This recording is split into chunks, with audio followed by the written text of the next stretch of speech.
Org. Recording by Paul Adams. The Art of Public Speaking by Dale Carnegie and Joseph Berg Eisenwine. Section 37. Appendix D. Speeches for Study and Practice. John Morley, Founders' Day Address. Abridged. Carnegie Institute, Pittsburgh, Pennsylvania. November 3, 1904. What is so hard as a just estimate of the events of our own time? It is only now, a century and a half later, that we really perceive that a writer has something to say for himself when he calls Wolfe's exploit at Quebec the turning point in modern history. And today it is hard to imagine any rational standard that would not make the American Revolution, an insurrection of 13 little colonies with a population of 3 millions scattered in a distant wilderness among savages, a mightier event in many of its aspects than the volcanic convulsion in France. Again, the upbuilding of your great West on this continent is reckoned by some the most important world movement of the last 100 years. But is it more important than the amazing, imposing, and perhaps disquieting apparition of Japan? One authority insists that when Russia descended into the Far East and pushed her frontier on the Pacific to the 43rd degree of latitude, that was one of the most far-reaching facts of modern history. Though it almost escaped the eyes of Europe, all her perceptions then monopolized by affairs in the Levant. Who can say? Many courses of the sun were needed before men could take the full historic measures of Luther, Calvin, Knox, the measure of Loyola, the Council of Trent, and all the Counter-Reformation. The center of gravity is forever shifting, the political axis of the world perpetually changing. But we are now far enough off to discern how stupendous a thing was done when, after 2 cycles of bitter war, one foreign, the other civil and intestine, Pitt and Washington, within a span of less than a score of years, planted the foundations of the American Republic. What Forbes's stockade at Fort Pitt has grown to be, you know better than I. The huge triumphs of Pittsburgh in material production, iron, steel, coke, glass, and all the rest of it, can only be told in colossal figures that are almost as hard to realize in our minds as the figures of astronomical distance or geologic time. It is not quite clear that all the founders of the Commonwealth would have surveyed the wonderful scene with the same exultation as their descendants. Some of them would have denied that these great centers of industrial democracy, either in the Old World or in the New, always stand for progress. Jefferson said, "I view great cities as pestilential to the morals, the health, and the liberties of man.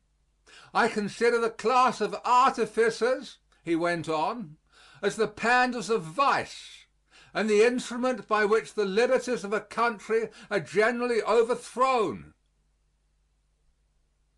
In England they reckon 70% of our population as dwellers in towns. With you, I read that only 25% of the population live in groups as large as 4,000 persons. If Jefferson was right, our outlook would be dark. Let us hope that he was wrong, and in fact toward the end of his time qualified his early view. Franklin, at any rate, would, I feel sure, have reveled in it all. That great man, a name in the forefront among the practical intelligences of human history, once told a friend that when he dwelt upon the rapid progress that mankind was making in politics, morals, and the arts of living, And when he considered that each one improvement always begets another, he felt assured that the future progress of the race was likely to be quicker than it had ever been. He was never wearied of foretelling inventions yet to come, and he wished he could revisit the earth at the end of a century to see how mankind was getting on. With all my heart I share his wish. Of all the men who have built up great states, I do believe there is not one whose alacrity of sound sense and single-eyed beneficence of aim could be more safely trusted than Franklin to draw light from the clouds and pierce the economic and political confusions of our time. We can imagine the amazement and complacency of that shrewd, benignant mind if he could watch all the great marvels of your mills and furnaces, and all the apparatus devised by the wondrous inventive faculties of man; if he could have foreseen that his experiments with the kite in his garden at Philadelphia, his tubes, his Leyden jars, would end in the electrical appliances of today, the largest electric plant in all the world on the site of Fort Duquesne; if he could have heard of 5,000 millions of passengers carried in the United States by electric motor power in a year; if he could have realized all the rest of the magician's tale of our time. Still more would he have been astounded and elated could he have foreseen, beyond all advances in material production, the unbroken strength of that political structure which he had so grand a share in rearing. Into this very region where we are this afternoon swept wave after wave of immigration. English from Virginia flowed over the border, bringing English traits, literature, habits of mind. Scots or Scots-Irish, originally from Ulster, flowed in from central Pennsylvania. Catholics from southern Ireland, new hosts from southern and east central Europe. This is not the 4th of July, but people of every school would agree that it is no exuberance of rhetoric, it is only sober truth, to say that the persevering absorption and incorporation of all this ceaseless torrent of heterogeneous elements into one united, stable, industrious, and pacific state is an achievement that neither the Roman Empire nor the Roman Church, neither Byzantine Empire nor Russian, not Charles the Great, nor Charles the Fifth, nor Napoleon ever rivaled or approached. We are usually apt to excuse the slower rate of liberal progress in our old world by contrasting the obstructive barriers of prejudice, survival, solecism, anachronism, convention, institution, all so obstinately rooted, even when the branches seem bare and broken in an old world, with the open and disengaged ground of the new. Yet in fact your difficulties were at least as formidable as those of the older civilizations, into whose fruitful heritage you have entered. Unique was the necessity of this gigantic task of incorporation, the assimilation of peoples of diverse faiths and race.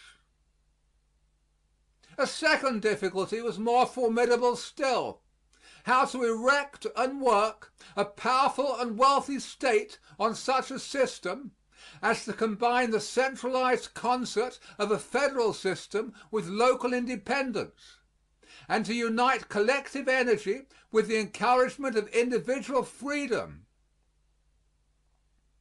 This last difficulty that you have so successfully up to now surmounted, at the present hour confronts the mother country and deeply perplexes her statesmen. Liberty and union have been called the twin ideas of America. So, too, They are the twin ideals of all responsible men in Great Britain. Although responsible men differ among themselves as to the safest path on which to travel toward the common goal, and the dividing ocean, in other ways so much our friend, interposes, for our case of an island state, or rather for a group of island states, obstacles from which a continental state like yours is happily altogether free. Nobody believes that no difficulties remain. Some of them are obvious, but the common sense, the mixture of patience and determination that has conquered risks and mischiefs in the past, may be trusted with the future. Strange and devious are the paths of history. Broad and shining channels get mysteriously silted up. How many a time what seemed a glorious high road proves no more than a mule track or mere cul-de-sac. Think of Canning's flashing boast when he insisted on the recognition of the Spanish republics in South America, that he had called a new world into existence to redress the balance of the old. This is one of the sayings, of which sort many another might be found, that make the fortune of a rhetorician, yet stand ill the wear and tear of time and circumstance. The new world that Canning called into existence has so far turned out a scene of singular disenchantment. Though not without glimpses on occasion of that heroism and courage and even wisdom that are the attributes of man almost at the worst, the tale has been too much a tale of anarchy and disaster, still leaving a host of perplexities for statesmen both in America and Europe. It has left also to students of a philosophic turn of mind one of the most interesting of all the problems to be found in the whole field of social, ecclesiastical, religious, and racial movement.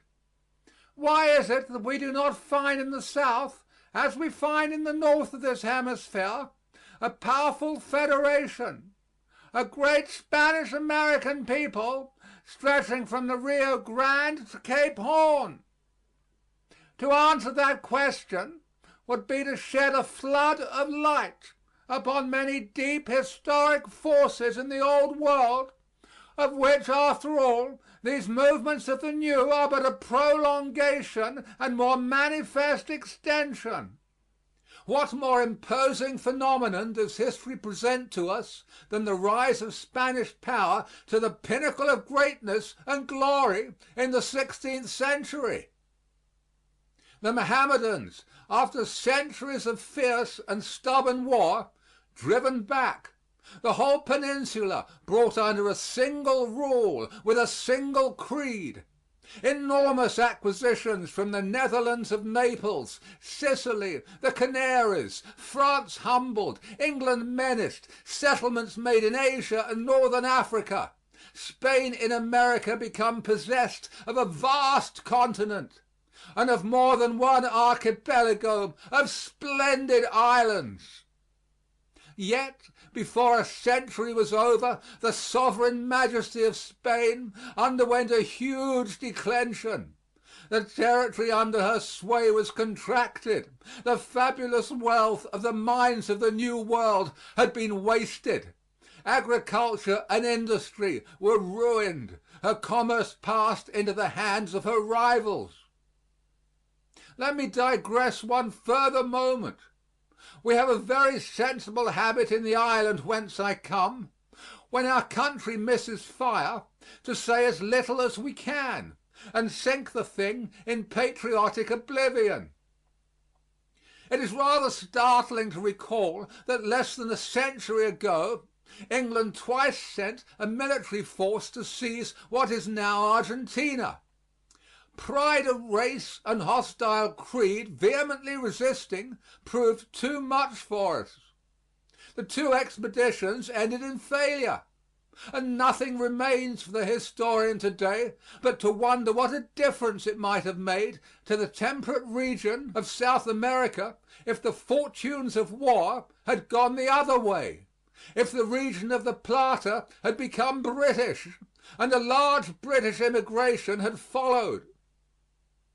Do not think me guilty of the heinous crime of forgetting the Monroe Doctrine. That momentous declaration was not made for a good many years after our General Whitelock was repulsed at Buenos Ayres, though Mr. Sumner and other people have always held that it was Canning who really first started the Monroe Doctrine when he invited the United States to join him against European intervention in South American affairs.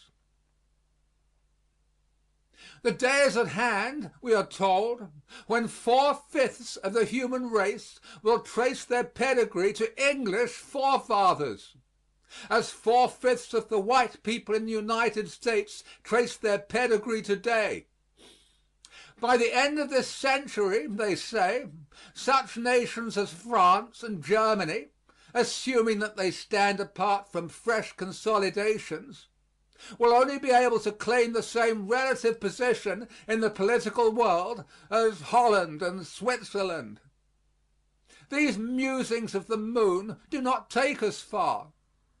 The important thing, as we all know, is not the exact fraction of the human race that will speak English.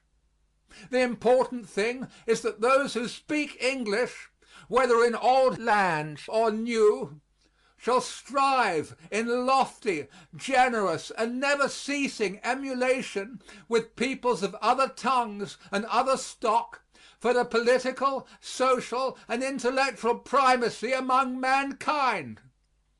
In this noble strife for the service of our race, we need never fear that claimants for the prize will be too large a multitude. As an able scholar of your own has said, Jefferson was here using the old vernacular of English aspirations after a free, manly, and well-ordered political life, a vernacular rich in stately tradition and noble phrase, to be found in a score of 1,000 of champions in many camps, in Buchanan, Milton, Hooker, Locke, Jeremy Taylor, Roger Williams, and many another humbler but not less strenuous pioneer and confessor of freedom.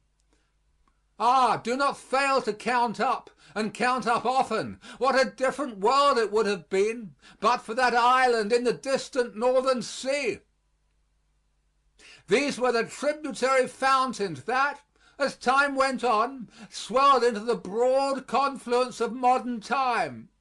What was new in 1776 was the transformation of thought into actual polity. What is progress? It is best to be slow in the complex art of politics in their widest sense, and not to hurry to define. If you want a platitude, there is nothing for supplying it like a definition. Or shall we say that most definitions hang between platitude and paradox? There are said, though I have never counted, to be 10,000 definitions of religion. There must be about as many of poetry. There can hardly be fewer of liberty or even of happiness. I am not bold enough to try a definition.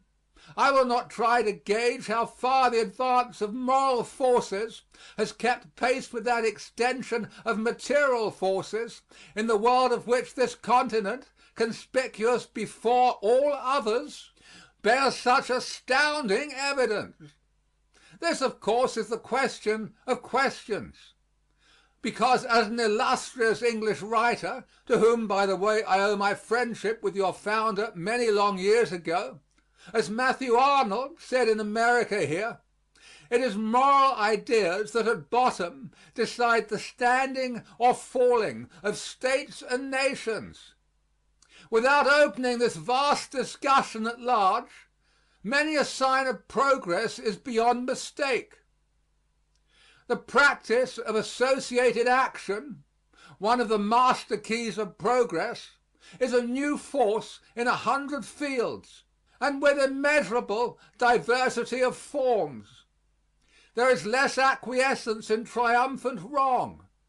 Toleration in religion has been called the best fruit of the last 4 centuries, and in spite of a few bigoted survivals, even in our United Kingdom, and some savage outbreaks of hatred, half religious, half racial, on the continent of Europe, this glorious gain of time may now be taken as secured. Perhaps of all the contributions of America to human civilization, this is greatest. The reign of force is not yet over, and at intervals it has its triumphant hours. But reason, justice, humanity fight with success their long and steady battle for a wider sway. Of all the points of social advance, in my country at least, during the last generation none is more marked than the change in the position of women in respect of rights of property, of education, of access to new callings. As for the improvement of material well-being and its diffusion among those whose labor is a prime factor in its creation, we might grow sated with the jubilant monotony of its figures if we did not take good care to remember, in the excellent words of the president of Harvard, that those gains, like the prosperous working of your institutions and the principles by which they are sustained, are in essence moral contributions. Being principles of reason, enterprise, courage, faith, and justice, over passion, selfishness, inertness, timidity, and distrust. It is the moral impulses that matter. Where they are safe, all is safe. When this and the like is said, nobody supposes that the last word has been spoken as to the condition of the people either in America or Europe. Republicanism is not itself a panacea for economic difficulties. Of self, it can neither stifle nor appease the accents of social discontent. So long as it has no root in surveyed envy, this discontent itself is a token of progress. What, cries a skeptic, what has become of all the hopes of the time when France stood upon the top of golden hours? Do not let us fear the challenge. Much has come of them, and over the old hopes time has brought a stratum of new.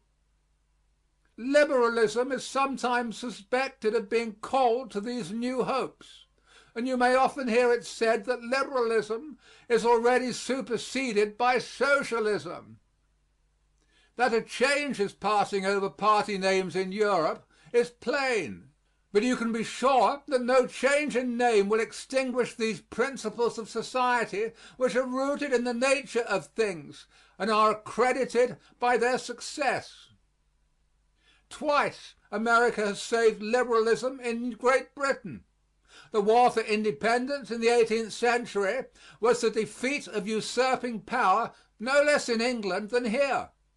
The war for union in the 19th century gave the decisive impulse to a critical extension of suffrage and an era of popular reform in the mother country. Any miscarriage of democracy here reacts against progress in Great Britain. If you seek the real meaning of most modern disparagement of popular or parliamentary government, it is no more than this: that no politics will suffice of themselves to make a nation's soul. What could be more true? Who says it will? But we may depend upon it that the soul will be best kept alive in a nation where there is the highest proportion of those who, in the phrase of an old worthy of the 17th century, think it a part of a man's religion to see to it that his country be well governed. Democracy, they tell us, is afflicted by mediocrity and by sterility. But has not democracy in my country, as in yours, shown before now that it well knows how to choose rulers neither mediocre nor sterile, men more than the equals in unselfishness, in rectitude, in clear sight, in force, of any absolutist statesman that ever in times past bore the scepter? If I live a few months, or it may be even a few weeks longer, I hope to have seen something of 3 elections, one in Canada, one in the United Kingdom, and the other here. With us, in respect of leadership, and apart from height of social prestige, the personage corresponding to the President is, as you know, the Prime Minister.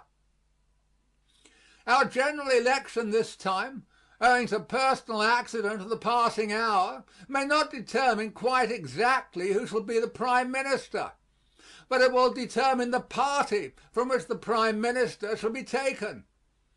On normal occasions our election of a Prime Minister is as direct and personal as yours, and in choosing a member of Parliament people were really for a whole generation choosing whether Disraeli or Gladstone or Salisbury should be head of the government.